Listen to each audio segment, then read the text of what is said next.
Michelle. Obviously, you know what this stuff was all about, right? It's not a surprise that we showed up tonight. Almost overnight, she went from a possible witness to a person of interest in the case of a missing mom of 5 from New Canaan. We see state police, New Canaan police, searching downtown Hartford. So what's that about? Why is the scene moved to Hartford? You need to tell us what you know about Jennifer's murder and Forrest Dulles. The girlfriend in the middle of a bitter and brutal divorce battle.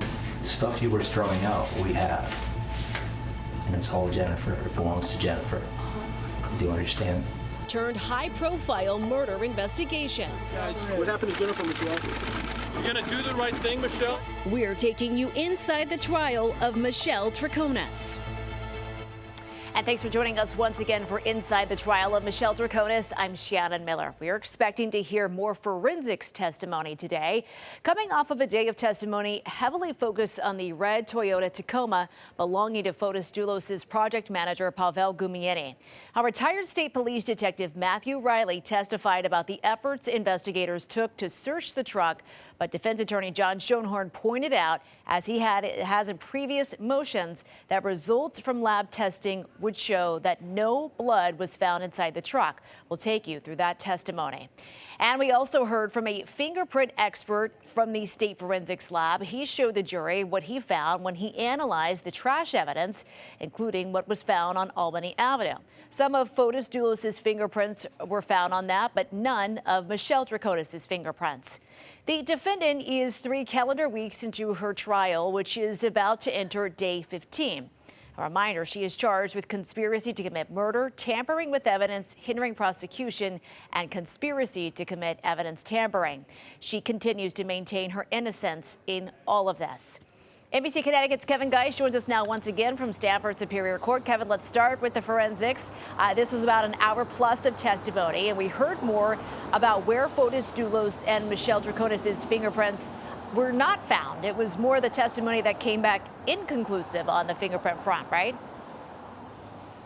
Absolutely, and we're expecting to hear more from 2 retired forensics experts from the Connecticut State Laboratory. But we also heard a lot of testimony about one of the vehicles that's at the heart of this entire case, that red Toyota Tacoma, and what police did and didn't find. It was processed 3 times. The first time was on June 11th, 2019. Retired State Police Detective Matthew Riley returned to the stand Wednesday to talk about how he helped document the vehicle and its contents. He pointed out how clean the Tacoma appeared.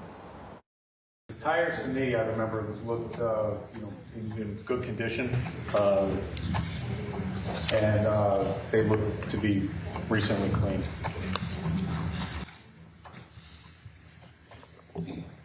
Picture 3. Sir, is this the same, running board or on this other side of the vehicle? Yes, ma'am. And same thing with respect to the tires on this side, sir. If you could just describe them. Yeah, that's kind of a better view of one of the tires. You can see the condition is pretty good.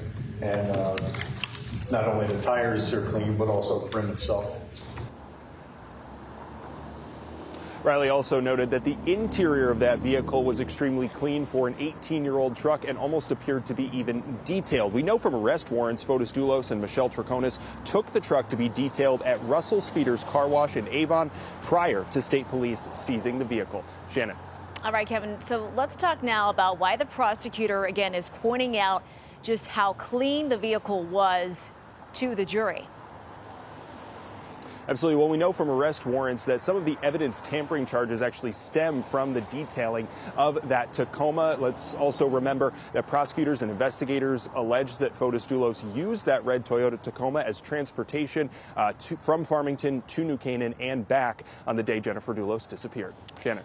All right, so let's talk now about what was in the truck bed. We've heard a lot about the seats that were removed from the Tacoma by Pavel Gumieni. Gumieni told investigators that Fotis Dulos repeatedly told him to remove and replace those seats. Here they are in the bed of that Tacoma on June 11th. The seat cover on the seat had been removed, and the seizing investigators had advised the crime scene team that this is the condition in which the seats were obtained. Now, those seats were removed from the truck bed and then processed by state police detectives. Riley testified that they examined the seats for trace evidence, including blood-like stains, then sprayed luminol on them. You might remember from earlier testimony, the use of luminol is a presumptive test. If it glows blue, that could indicate an area that has blood on it or other substances like bleach. Detectives then take swabbings of those areas where the luminol glows and send them to the lab for further testing. Correct. This was after spraying the luminol. Again, we identified the area by circling it in dark color Sharpie. We took a further swab of this area, tested it with Castlemeyer reagent, obtained a positive result, and instead of actually swabbing the area, we cut the seat cover and seized that piece with the stain. What area did you cut off? This area right here. Now, during cross-examination, defense attorney John Schoenhorn asked the witness there about if any blood was found on the truck seats. Were you told the results of the whether or not that cutting contained blood by the lab? Yes, I'm aware that it did contain blood. In fact, it came back negative for blood, didn't it? I was told it was blood. By whom?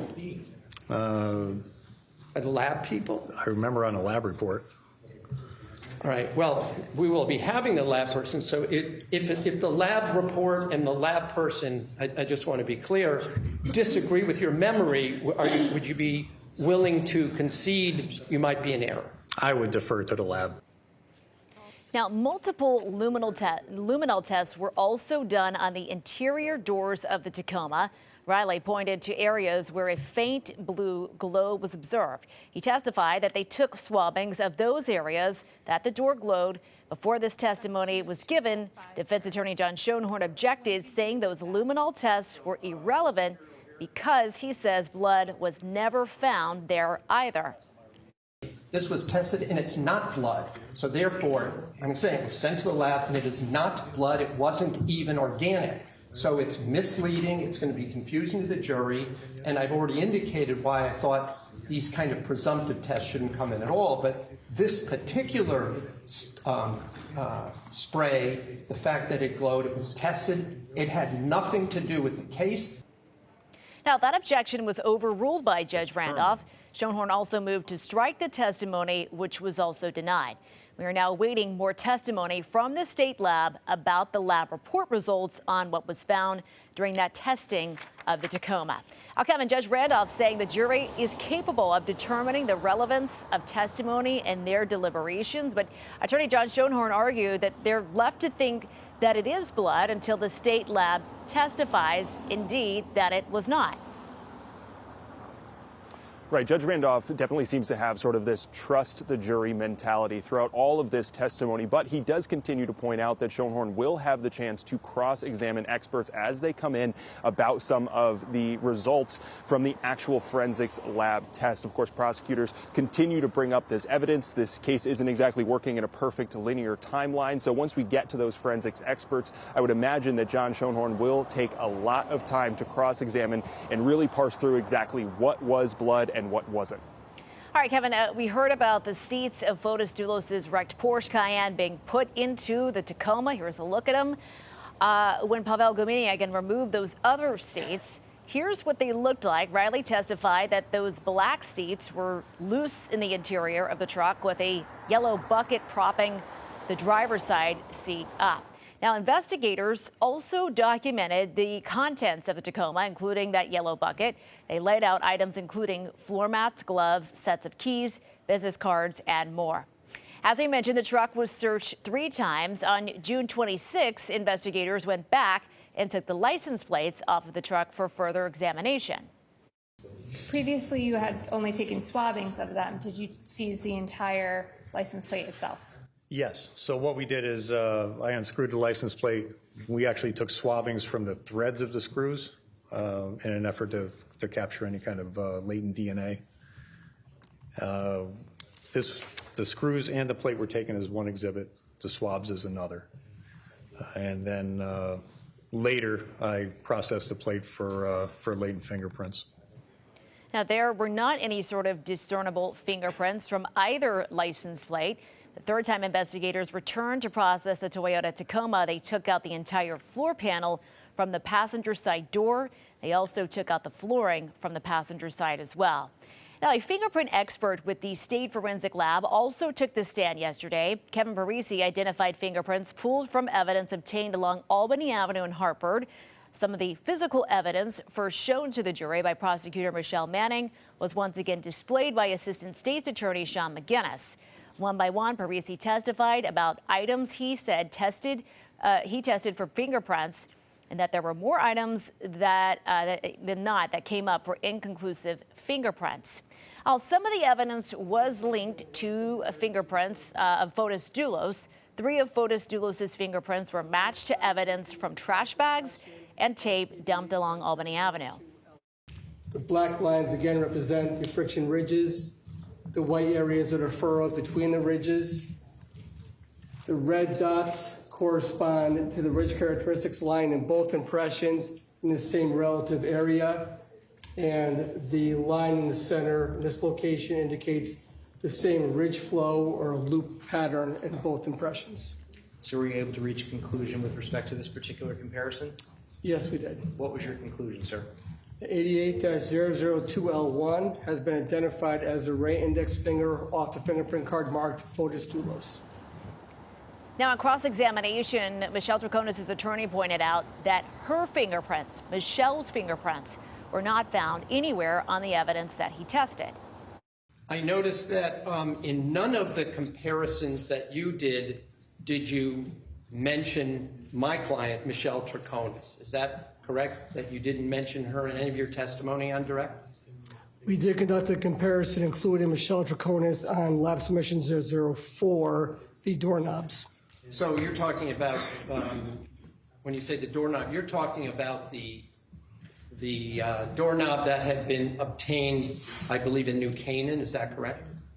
I can't recall the location. I just know that is lab submission number 4, 2 doorknobs. And it was negative. She was excluded as the source, correct? Correct. Now, Kevin, Attorney John Schoenhorn also asked the witness about another name that we have heard in the case, Sergeant LaTourette. Do we know why?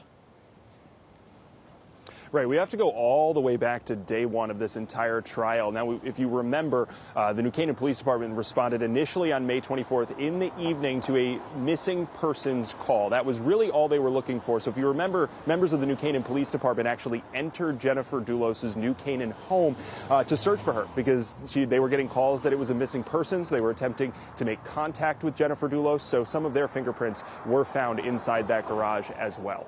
Also important to note that the fingerprint expert testified that the latent fingerprints were not compared to samples from Pavel Gumieni or Kent Mawhinney, who has also been charged as a co-conspirator in the case. Prosecutors played some surveillance video from the Jefferson Crossing neighborhood as well. They called 2 homeowners to the stand, one of them who lives across the street from 4 Jefferson Crossing, Fotis' home.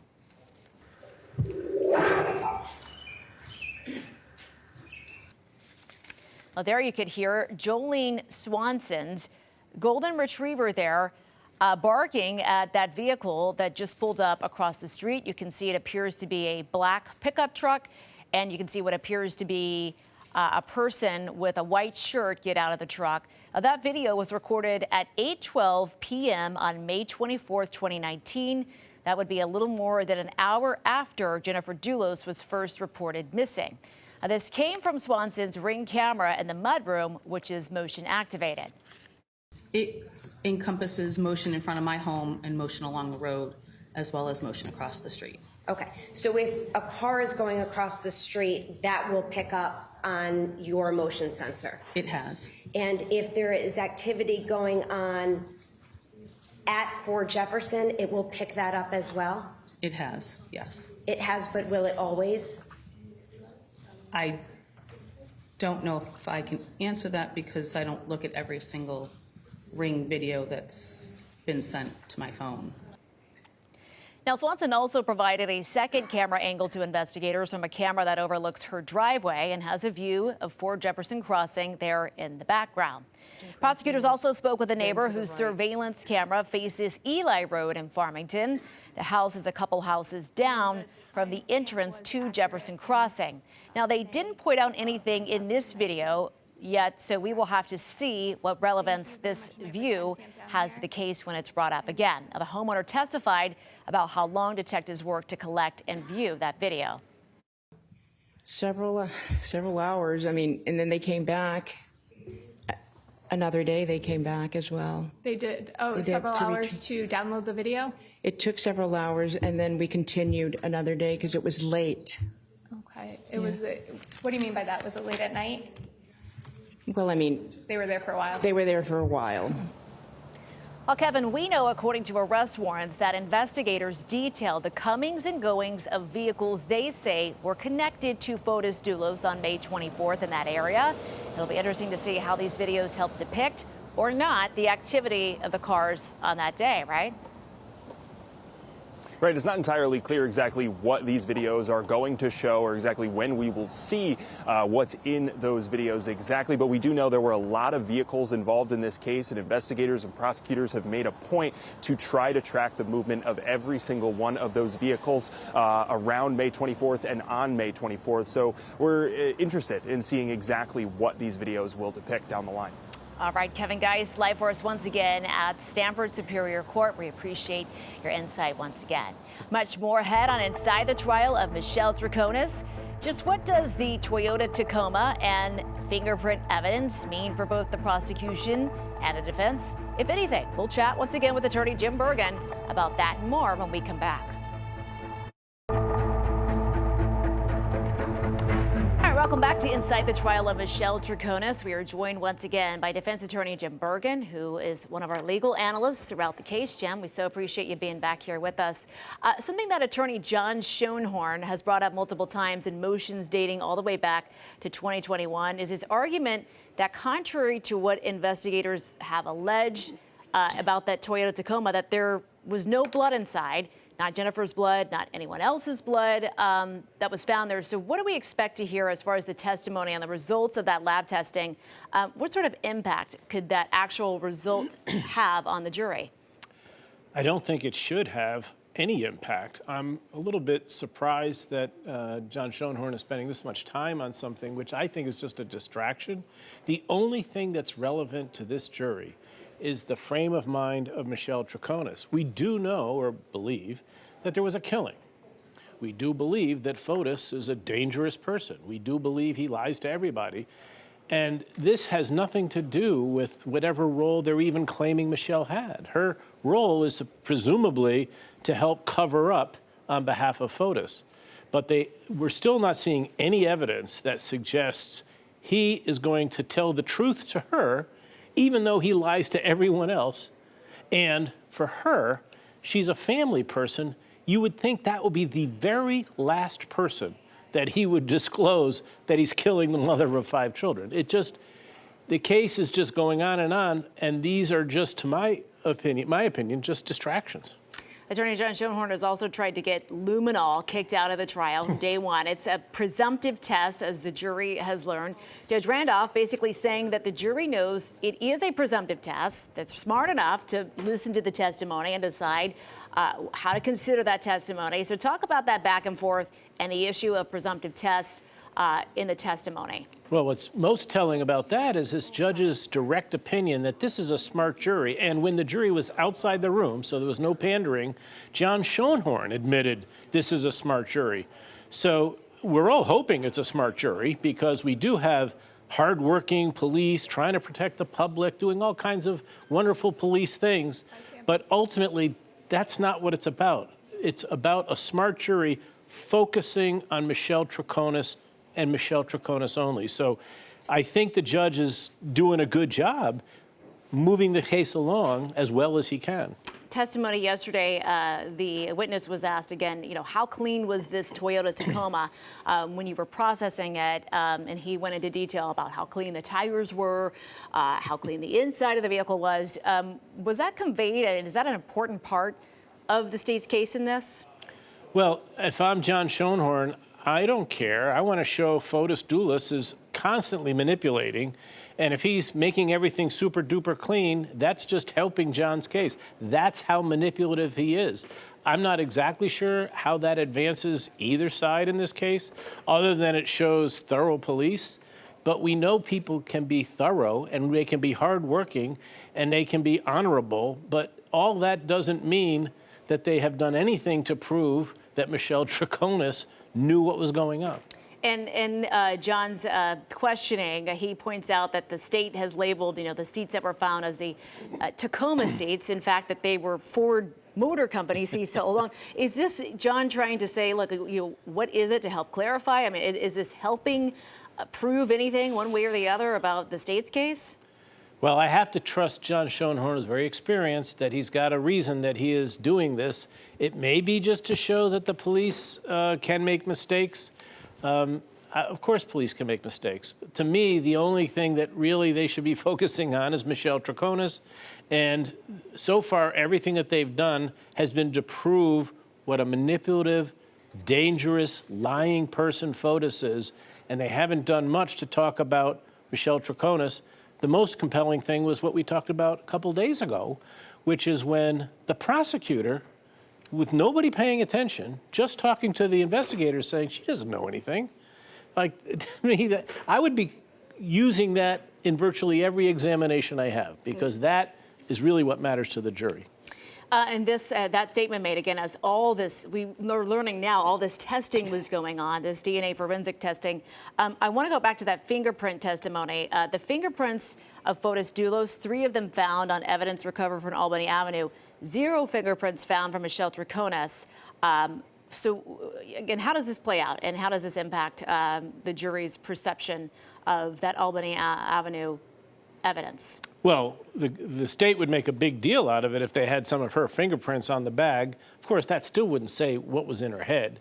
The fact that there are Fotis's fingerprints is relevant, but I'm not sure I'd be wasting any of my time if I'm John Schoenhorn. Who cares? He did it. He's a bad guy.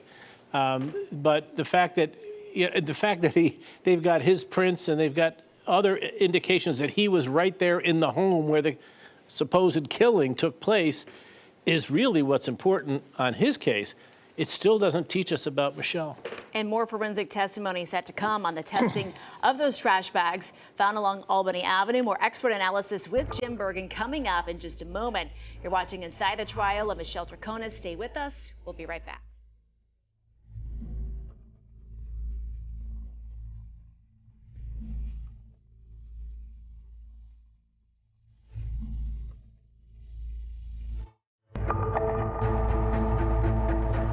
And welcome back. We're here once again with defense attorney Jim Bergen, one of our legal analysts throughout the Michelle Troconis trial. We can expect, Jim, that testimony could eventually weave its way back to the Toyota Tacoma. One thing that the jury has not been made aware of yet is investigators' belief that Fotis Dulis took that Tacoma to get it detailed at a car wash.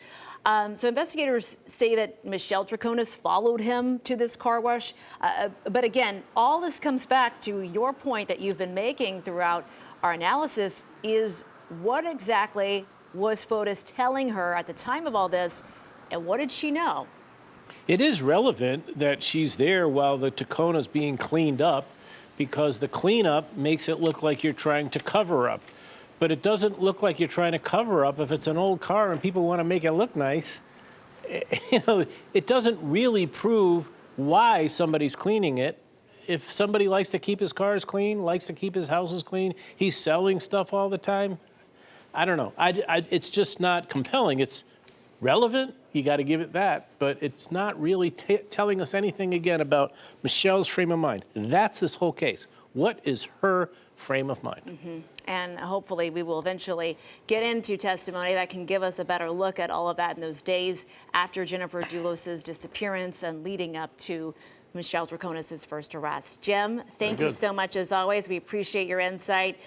A lot to unpack. This is a lot of testimony, and we appreciate your insight in all of this. That wraps up our exclusive Inside the Trial of Michelle Troconis streaming special. You can watch the trial live on our streaming channels when court starts around 10 a.m. We will have live coverage on the news starting at 4, and be sure to join us weekdays at 9 a.m. for more in-depth analysis as the trial continues to unfold.